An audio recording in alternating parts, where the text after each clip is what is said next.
Hey guys, here, Dr. Brandon. I'm really excited here. I am just overwhelmed with joy because God is doing something new in my life, and it is writing season for me again. I'm not just talking about music because y'all already know I'm back on that journey, but I'm actually writing a new book. I'm back after all these years. It's writing season. And God is saying, new book, new book, new book. A lot of y'all wondering what I'm going to write about. And I've tried to start a few book projects over the years, but I haven't really been inspired to talk about anything that has really, really, really piqued my interest to the level that this has. And, y'all know what I've been through. Y'all know what I went through and the tragedy, losing my wife and all of that. But I'm not going to make that be the full story of the book. I'm actually going to talk about something that was intertangled. Well, actually, a season that happened before that, before God brought her into my life. The years after my divorce, the years that led up to me meeting her and actually marrying her, and all of that, the things that I've been praying about. I'm going to talk about my long, long season of singleness. And I'm going to call it 16 years a single. And there are a few reasons why. Number one, my single season literally lasted 16 years. I was single. I was celibate. Now, when I say celibate, that doesn't mean I was the perfect model citizen, but I took that time. And not always voluntarily. You're going to see in my book, I'm going to talk about, my struggles with singleness and how me and singleness didn't really get along very well during that time, and how I had to break and had to learn how to embrace that season, and how it was like a roller coaster, literally ups and downs. I had my moments where I was happy to be single, then I had my moments where I wanted to just scream and pull my hair out of my head because I was wrestling with my flesh, and all the things as a man, all things aside. I mean, I'm not saying put aside the fact that I'm a Christian and I'm a pastor and I'm a man of God. Actually, I wasn't a pastor at that time. I was an assistant pastor for a few years, probably 7 or 8 years of that time. But at the same time, I was a man of God, but I wasn't necessarily walking in that arena. But at the same time, I was a man first. Y'all, I'm just telling the truth. And y'all know, when you're a man got needs, man got desires, man don't want to be a man himself. And, longing like Adam did. Adam longed for a mate. And God said he took the woman from the dust of the ground and made her from the rib of Adam. And I longed for that season of marriage. And it was 16 years from 2005 until finally in 2016, 2021, when I finally married my wife on April the 3rd of 2021, my late wife. Now, that being said, I'm back. I'm single again. But this season's a little different now for a number of reasons. And some of y'all that know me, y'all know that I'm involved and I'm in a relationship with a very beautiful young woman who God has placed in my heart, got placed into my life and just blessed me with. Didn't ask for her to be here. I didn't know. I've known her for years. Didn't even see her in that way. But God just blessed me and clearly has spoken to both of us. And we're on a journey of courtship. We have a plan. It's definitely going to planning to marry her, love her. I can't imagine my life without her. Just awesome, amazing woman that's in my life right now. So that's coming down the pike. You're going to hear some announcements coming soon. If Lord willing, everything work out like we believe that it will. We have confirmation. We have word. We have received some good clarity, some good prophecy. We've gotten some good counseling and good wisdom in our relationship. So I'm grateful, but I'm not married. even though we're planning that. But I'm single, but now I'm a widower. So this is a whole another space. But the book is not going to talk as much about that, but it's going to be more about that in between season of waiting. And I know a lot of people write about this, but I believe this is like, I didn't really want to talk. I gone through a season where I didn't want to talk about the single season, especially after my wife passed away. I said, just give me, I knew I had more to give. Everybody was pulling at me, wanting me to go back to doing that again. I said, let me get through the grieving process. Let me grieve the loss of my late wife.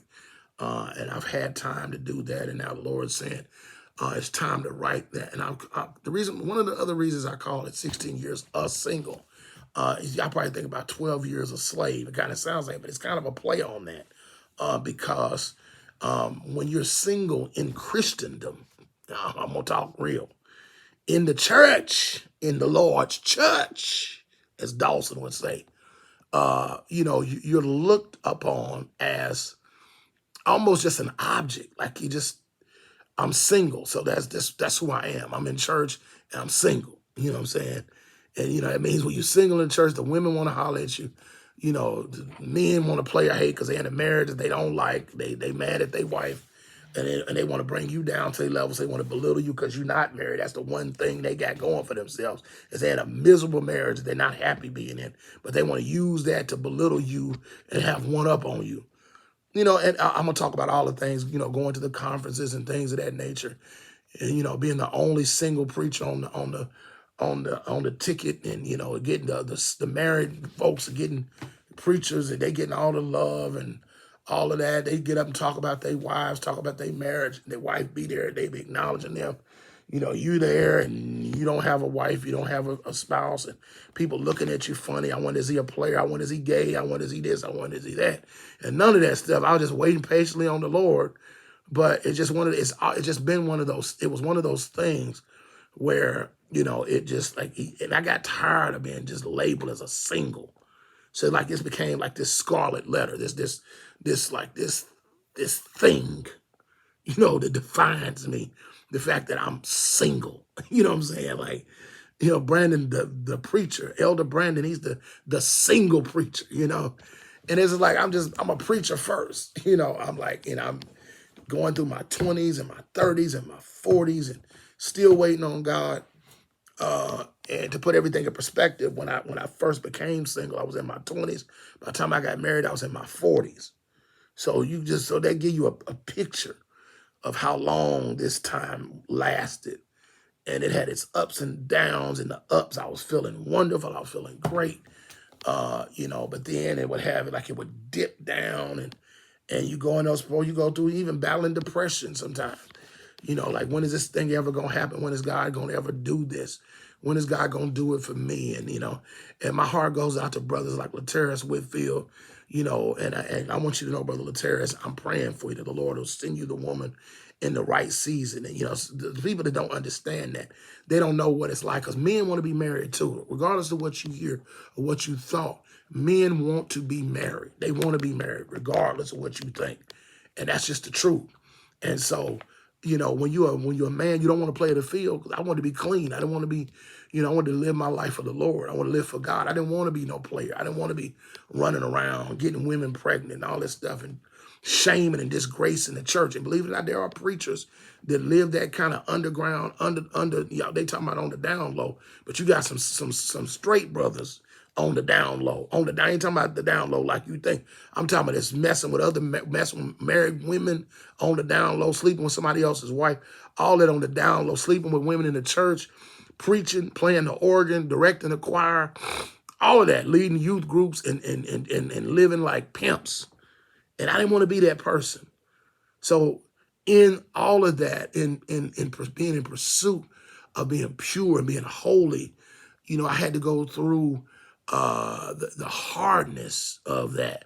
And, and also being in relationships and, the failed relationships, you felt like you found a good prospect and it didn't work out, and you back to ground zero again, and then you false alarm, and then and just all of these things. And you compromising, from day one, If that person really isn't the person, you try to make that square peg fit in a round hole, and you by any means, because that's why you just get tired of being single and you get desperate, and then you start to just settle for things because you just don't want to be by yourself for the rest of your life. Like, I don't even care how bad this marriage is. I just don't want to be by myself. You know, and those things happen, and you go through those seasons. And I want to let you know that's normal. That's more normal than you think. But the Bible says, now unto him that is able. That's in Jude chapter 1, verse 24, the only book in Jude.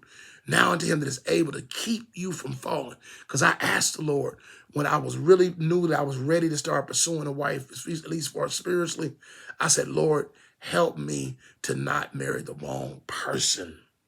And I said, Lord, if you don't want me to be, now me and the wife that passed away, we had a lot of rough patches, and I'll probably write about that one day. And you know, it was not an easy marriage. It was very difficult. At times it was grievous. But at the same time, it was ordained by God. So it was a purpose marriage. But I'm talking about when you just going and grabbing somebody, when I was, you know, out there in the single world trying to find somebody, the temptation to pick the wrong person. And I know my flesh, I know how I am. So I said, Lord, do not allow me. And I said that even in this season right now, I said, Lord, do not allow me to marry somebody that is not supposed to be my spouse. I said, Lord, I don't care how bad I cry. I don't care how hard it is. I said, Lord, if it's not for you, if it's not your will for my life, just take them away. Don't let me, because I don't want to deal with that. Because I was in a marriage that was not purpose ordained. Now, I think the purpose of me to have my 2 children, I thank God for that. But, you know, both of my marriages were really, really, really tough. Very, very different in different ways. But the prayer has to be in our single season. Lord, when you are ready, when I'm ready, when you get ready to send me somebody, Lord, let me not run to somebody either just out of convenience or just because I want to be married. I'm tired of being by myself. If that person can't fulfill me, and I can't fulfill that person, and because marriage is 1,000% about purpose and destiny, it is a ministry. And Lord, please do not allow me to miss the mark. Lord, let me not miss my purpose, fooling with somebody that I'm not supposed to be with. Lord, help me to feel fulfilled while I wait on the person that you have for me. And that was my sincere prayer. And it's still my prayer. Now, even though I'm with a woman that I'm sure I'm going to marry. I love her with all my heart. She is God sent. She's the sweetest, most beautiful thing that ever happened in my life. But I love God more than I love her.